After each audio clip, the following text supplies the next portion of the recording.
मुफ्ती साहब, जब से ये जो कोविड-19 नाम की बीमारी आई हिंदुस्तान में, ऐसे पूरी दुनिया में फैल गई है, हाहाकार मचा रखा है, जिसकी कोई वैक्सीन नहीं है। लेकिन जब हमारे हिंदुस्तान में आई और सरकार ने प्रिकॉशन के तौर पे, सलामती के तौर पर कहा कि भाई इसके अंदर गैदरिंग बंद कर दिया जाए, लोगों की जो भीड़ है बंद कर दी जाए, तो सलामती के रूप से मस्जिद, मंदिर, सारी चीजें बंद कर दी गई। अब जो नास्तिक लोग थे, जिनको आप एक्सपोज भी कर रहे हो आपके वीडियो में पिछले काफी दिनों से, वो एक्टिव हो गए और उन्होंने कहा कि मतलब इस तरीके की पोस्टें डालने लगे कि देखो वेटिकन भी बंद है, काबातुल्लाह भी बंद है और सिद्धि विनायक मंदिर भी बंद है, सिर्फ खुले हैं तो इंसानों के बने हुए अस्पताल खुले हैं। तो ये बात को कहीं की बात कहीं और लेके जा रहे हैं और इससे बहुत सारे जो हमारे आस्तिक भाई है, चाहे हिंदू हो, मुस्लिम हो, सिख हो, ईसाई हो, उनको ठेस पहुंची। तो बहुत सारे लोगों ने मुझे राब्ता किया कि मुफ्ती साहब से इस सवाल के ऊपर जवाब लिया जाए, क्योंकि आप एक इस्लामिक स्कॉलर भी हो और हमारे से अच्छा आप नॉलेज भी रखते हो इस्लाम का और साइंस टेक्नोलॉजी का भी। तो इस पर आपका पॉइंट ऑफ व्यू क्या है?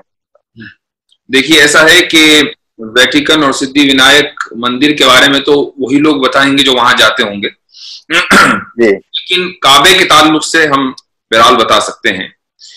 लोगों को ये समझना जरूरी है कि मुसलमान काबे की इबादत नहीं करते। अगर काबे की इबादत करते होते तो काबा बंद हो चुका।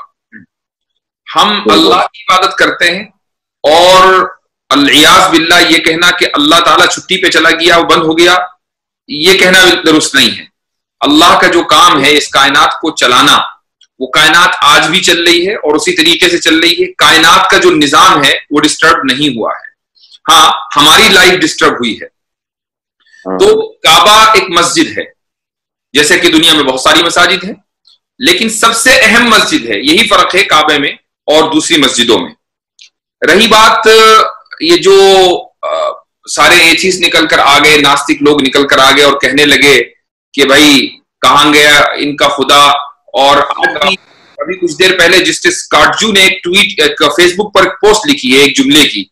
वो लिखते हैं कि अगर खुदा मौजूद होता तो उसने कोरोना वायरस क्यों नहीं खत्म कर दिया, वो कोरोना वायरस क्यों नहीं खत्म कर रहा है।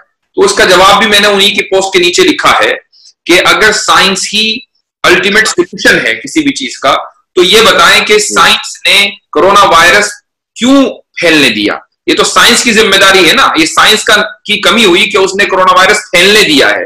तो साइंस से ये पूछा जाए कि अगर तुम ही अल्टीमेट सोल्यूशन हो तो ये फैला क्यों है। एक बात। दूसरी बात यह है कि इस वक्त आप किसी भी हॉस्पिटल में चले जाएं जहां कोरोना वायरस के पेशेंट्स हैं। मेरी आज ही मेरे एक अमेरिका में डॉक्टर हैं, दोस्त हैं, उनसे बात हो रही थी। उनके तहत बहुत सारे कोरोना वायरस के पेशेंट्स हैं। वो अजीब बात ये बताने लगे कि बहुत से ऐसे पेशेंट्स हैं जो 30 साल की उम्र के हैं, 40 साल की उम्र के हैं, लेकिन वो सर्वाइव नहीं कर पाए, उनका इंतकाल हो गया, उनकी डेथ हो गई कोरोना वायरस। उसके अलावा उन्हीं के अंडर में कुछ पेशेंट्स ऐसे हैं जो 70 प्लस हैं, 80 ईयर्स के हैं, 90 ईयर्स के हैं। वो अभी भी कोरोना वायरस के बावजूद वो जिंदा है, बल्कि रिकवर हो रहे हैं। तो ये कौन सी साइंस है? मैंने उससे पूछा कि क्या वजह है। वो कहने लगे कि भाई हर एक की बॉडी अलग है।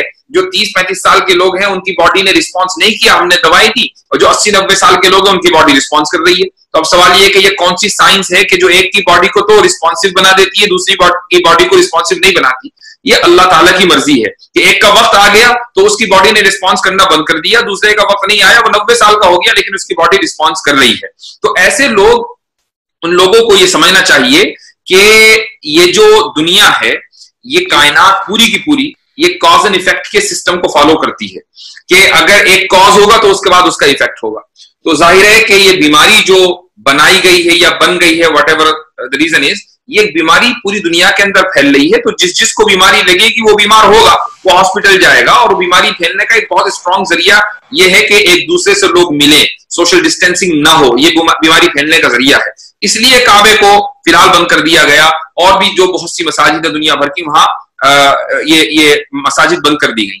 और ये मस्जिदों का बंद करना या काबे में नमाज ना होना, मस्जिद नबवी में नमाज ना होना, ये भी दरअसल इस्लाम ही की तालीम है। ऐसा नहीं कि हम इस्लाम से के खिलाफ जाकर कोई काम कर रहे हैं, ये भी इस्लाम ही की तालीम है। इस्लाम की तालीम ये है कि पहले आप तदबीर इख्तियार करें और उसके बाद फिर अल्लाह के ऊपर तवक्कुल करें। तदबीर किस तरीके से? जो भी डॉक्टर्स बताएं वो तदबीर है। तो डॉक्टर्स ने बताया कि सोशल डिस्टेंसिंग करना है तो तदबीर इख्तियार करो और उसके बाद फिर अल्लाह ताला से दुआ मांगो कि अल्लाह ताला आपको उस कोरोना वायरस से इन्फेक्ट ना करे। उसकी एक दलील है, और वो दलील ये है कि नबी करीम सल्लल्लाहु अलैहि वसल्लम के दौर में एक शख्स आया आप सल्लल्लाहु अलैहि वसल्लम के पास, और उसने वो ऊंट पर सवार होकर आया और उसने बाहर अपना ऊंट खुला छोड़ दिया। तो आप अलैहिस्सलातु वस्सलाम ने उससे दरियाफ्त किया कि तुमने ऊंट क्यों खुला छोड़ा है? तो वो कहने लगा कि मैंने इसलिए छोड़ दिया कि चूंकि मैं अल्लाह के ऊपर तवक्कुल करता हूं और अल्लाह ताला मेरे ऊंट की हिफाजत करेगा। तो नबी करीम सल्लल्लाहु अलैहि वसल्लम ने उससे इरशाद फरमाया कि पहले तुम ऊंट बांधो और उसके बाद फिर तुम अल्लाह के ऊपर तवक्कुल करो।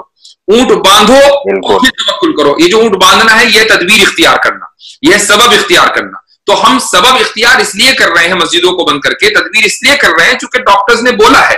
तो ये भी हदीस ही के मुताबिक है, ये भी इस्लाम ही के मुताबिक है। बिल्कुल। तो उम्मीद है कि एचएसओ को इसका जवाब मिल गया होगा। और जो वायरस है बिल्कुल ऐसी अदना मखलूक ने अशरफुल मखलूकात को परेशान कर रखा है। तो ये भी एक बहुत बड़ी अल्लाह की कुदरत है।